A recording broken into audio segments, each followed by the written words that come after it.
Welcome to Culture Shock. I'm your host, Gio DiZurita, and today we have the privilege of diving into the transformative power of art with our guest, Pynko, an artist whose journey from police officer to visionary creator has captured the hearts and minds of many. Today, I have the honor to have an amazing visual artist friend and veteran here with me in the podcast. And I want to say that when I first saw this beautiful soul, he was a police officer. He was wearing his suit and he's very tall. I'm very short. And I saw him coming into a gallery or something like to drop some artwork. And the artwork was pink, beautiful, glittery, and I saw this tall man, strong, and I was like, look at this guy, he's so cool.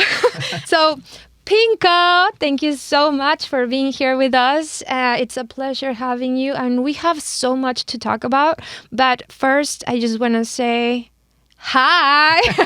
Hi, Gio. It's great to be here. It's my first podcast, and when I got called, I was so excited. And when they told me you were going to be the host, I'm like, yeah, she's a friend of mine. Let's do it. So Yay. I'm excited to be here. I'm so excited that you're the first person I'm interviewing, and this is the first time I'm the host of a podcast as well. So, yay. Okay. Perfect. I have commissioned Pynko in the past before I knew I was going to interview you and everything. I always tell everybody about this piece that I'm going to show you guys.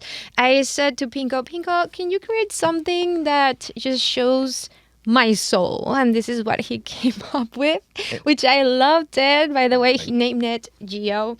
And I love the fact that you think my soul is colorful. But you are so vibrant, and like when you said create something that represents me, I'm like, okay, it's got to have, some glamour, it's got to have some color, some vibrancy, because that's what you are. You have this smile that lights up the room, and I'm like, you're such a sweet soul. And I said, I got to do something really special and something really cool. And so I put lots of color and bling. And at that time, you're one of only 2 or 3 artists that I have purchased. I don't own a lot of art from other artists because you know how it is as artists. We fill our own houses full of art. And, when we did the one show together, and of course my daughter loved your pieces. She's like, Dad, I want to buy that one. I said, oh, that's fine. And then when I came to your studio and I saw the other piece, I'm like, I got to have that one. So it's like me and Gio are getting art from each other sometimes. I love your work. Thank you. I love your work as well. And I think it's so special and important that as artists, we support other artists. I'll stay true to what I gotta create. And when I like something from somebody else, I'm gonna support that. San Antonio has a great community of artists that support other artists, and I love that. Don't you love that too? I love the artists here in San Antonio. There's so much culture here in the art scene, and so many different artists that I follow, and people will buy into the artist as much as the art. Yes. So, if you've got a good soul and people like you, I had a list in my head. I'm like, I want to collect this person and this person and this person. I love their work. And so I've kind of started now, over the last couple months, I've started acquiring more artists, and my wife's like, we have so much art in the house. We'll make room, maybe over there in the ceiling. Yeah. We'll start going. Now, I want to know, you mentioned you came here to San Antonio. From where exactly? I was born and raised in Tennessee. Okay. And I've lost a lot of the accent. My wife gives me a hard time, but we've been here now about 15 years and just love it. This is our forever home. I mean, I can't see living anywhere else unless I get a second home, and I'm successful and get a second home. But and why San Antonio? What? How would you describe that? This is the reason why I'm staying here.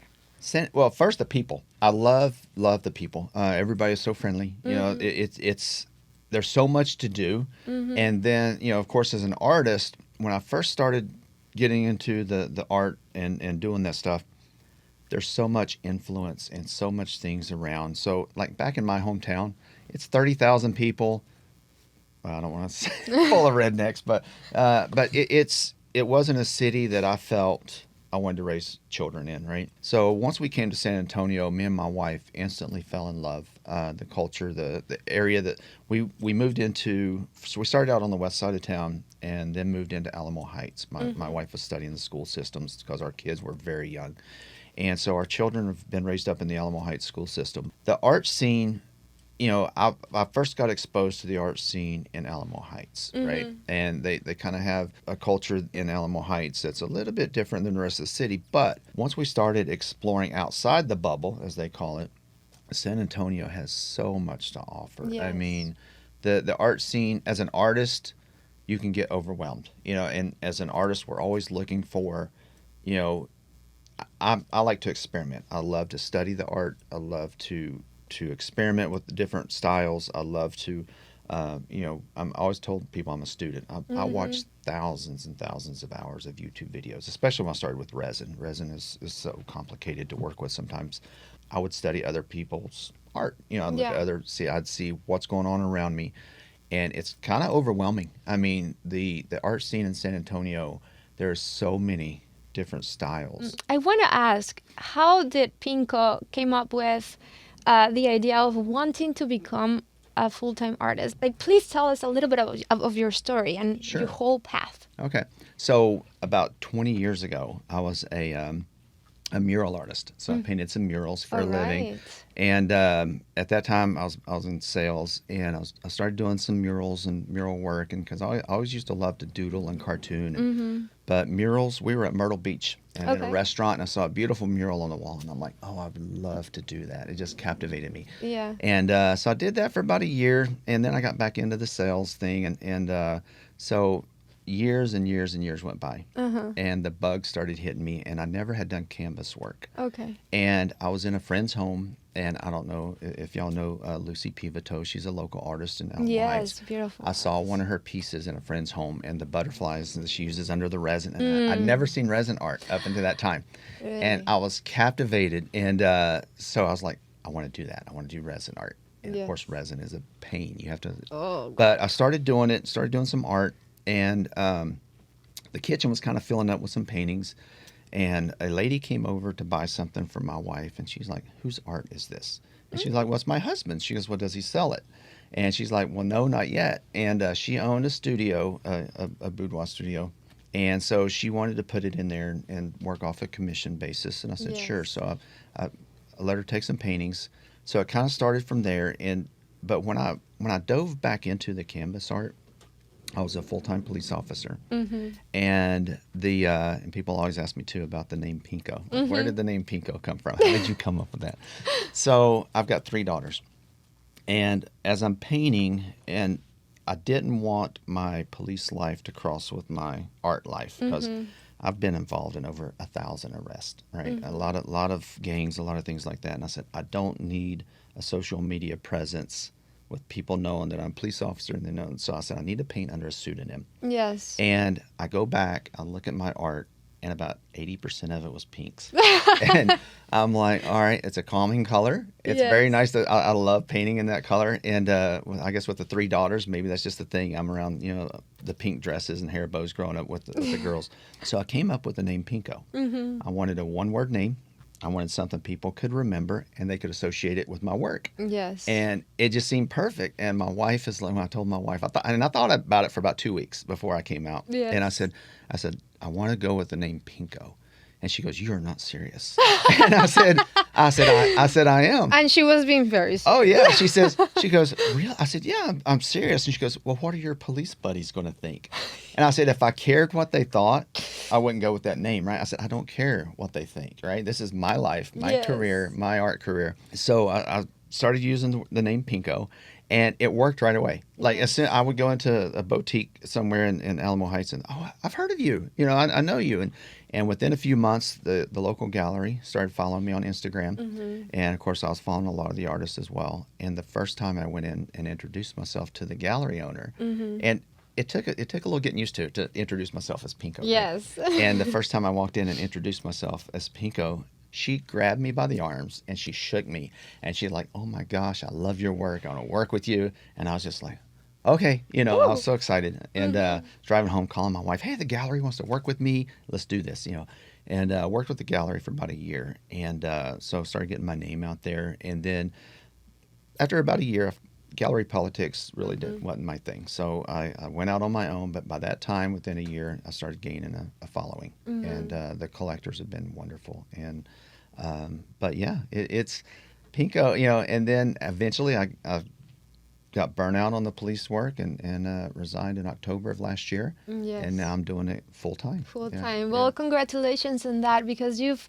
served you. enough years Thank of you. that, and now you can make our lives a little bit more colorful by Yeah. being an artist. Like I said, I've been here 15 years, and it took me years and years. And people, when I started doing the art, they're like, "Hey, have you been over? Since you're an artist, have you been to this place?" And I'm like, "Never heard of it." And I went there, and then what about this place and this place? And I realized I was like, "Wow, there's a lot to offer." Because Yeah. I was focusing on the little 5 square miles around me, and because a lot of my clients were nearby.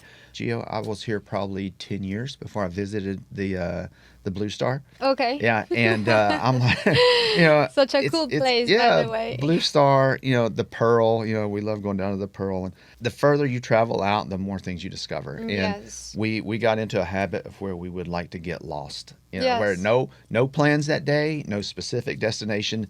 Just drive around and see Yes. what you see, and it's amazing when you're driving around just looking for anything. Have you seen all of the missions, by the way? No, Or I not have yet? not. I haven't done it yet. I mean, I've seen the missions, but what I want to do, and I haven't done, maybe we can do it together, is taking a bike and going all around, I believe, from Blue Star, and you go all around and you can see some of the missions. And I'm like, That would be that- fun. hot, Yeah. but fun. You'll get all the sweat you want for another painting doing that. There you go.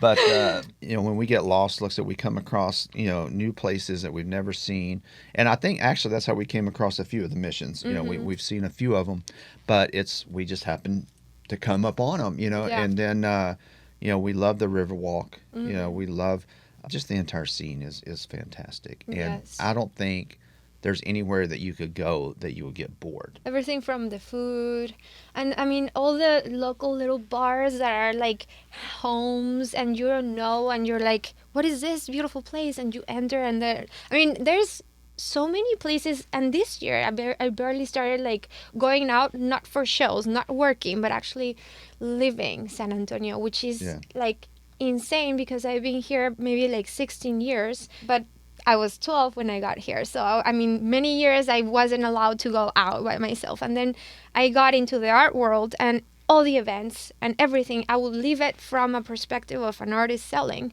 And now it's like, okay, I'm taking time to leave the city and to see it around from a Absolutely. different perspective. Absolutely. I feel like our minds work a little bit different sometimes.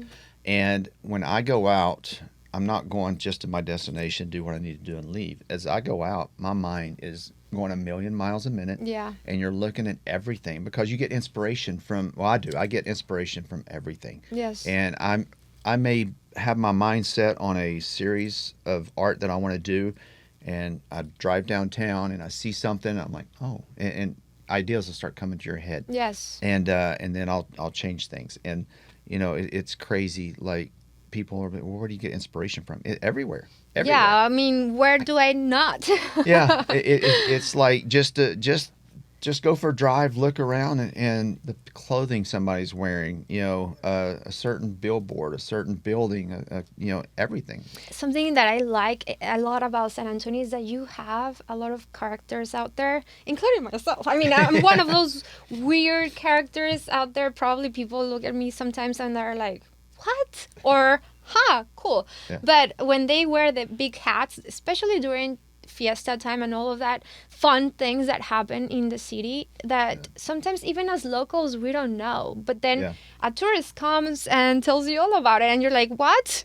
Yeah. I gotta go see. So I mean, there's a lot of San Antonio you still gotta explore. I think one reason maybe people don't explore as much as they should is because wherever they live, there's probably so much in that area that they have or things to explore just in that area. They don't tend to venture out. So it's like, and like I said, again, they're missing out because you start driving and going places and you'll find, and we follow a lot of Instagram sites, like the food, and we get a lot of our food destinations from from Instagram. We're like, we got to go try this place. Look at this. We're sharing things back and forth, or we're seeing events, a lot of the people that I'm following on Instagram, like yourself, you'll have video from certain places or events. We're like, we need to try that out. We got to Yeah. go, and we're always looking for new places to go and Yes. things to do. And as artists, like I said, you get inspiration from everything. And San Antonio, there's No, I no mean, shortage of it's inspiration. insane because also like the places you yes you we already know you get the Tex-Mex, the Mexican food, but also like there's for me that I like a little bit of rare spaces. Like there's a tiki bar downtown that it's like in a tiny little place, and you get in there and there's like skulls everywhere, and you're like, where am I? Yeah. Is this San Antonio? Yes, it is. Or Irish pubs. I mean, there's like a mixture of everything and anything you can think of. Yeah. Like, people would always they talk about Austin or something. I've been here 15 years. I can count on both hands how many times I've been to Austin. Like, we'll go once every 6 months, maybe, and a lot of Yeah. times it's because if there's, business to do up there with somebody, Yeah. there's so much here. It's like, there's no reason to drive an hour away, Yeah. and unless, like I said, again, it's for a specific client or a specific event. But, here in San Antonio, it's just everything. No, and the art world, it's expanding. I mean, I started 10 years ago, 11 years ago, and the art scene was growing. It already existed, obviously, but it was way smaller than today. Like today, I go out, there's beautiful murals, there's statues, there's a lot of help out there for artists, grants, and stuff like that. That I'm like, I love that. I love that the city's taking care of us. Yeah. Well, and one thing I've discovered too, there's a lot of artists who are unknown who haven't. I ran into a girl at it was at the Blue Star. She had a little display set up, and her art was beautiful. And I said, "Oh my gosh, this is beautiful stuff." And she's like, "This is my first time out in public." Yeah. And I said, "You got to be kidding me." And I looked at her prices, and I said, "Your prices are way too low." I said, "I'm Yes. just telling you now." I said, you've got to know your worth, and you've got to value for what it is. Pynko, it's been so amazing having you in the studio. I want to thank you and thank everybody that has taken the time to listen to us. And also, I want to invite everybody that is listening out there. Send us what you would like us to talk about. Do you have questions? Do you want us to highlight a specific person? Like, tell us about it. We are very interested on highlighting the city, highlighting people that have a lot of talent out there, like what you have been mentioning. Thank you There's so a much. lot of Yeah. people out there that are very incredible, and we want to know about it. So, thank you, Pynko, for being here. Thank you and for having me. it was an honor, Oh. always. Oh, thank you. I could talk all day about art, especially with you. I mean, we have, our careers are blooming, and Yes. I've been following you for a while, but I could talk all day. Oh, thank you. And for everybody out there, you can subscribe to the channel, send us your questions. Thank you so much once again for joining us. Let the spirit of San Antonio touch your soul. Until next time, this is your host, Gio DiZurita, in Culture Shock.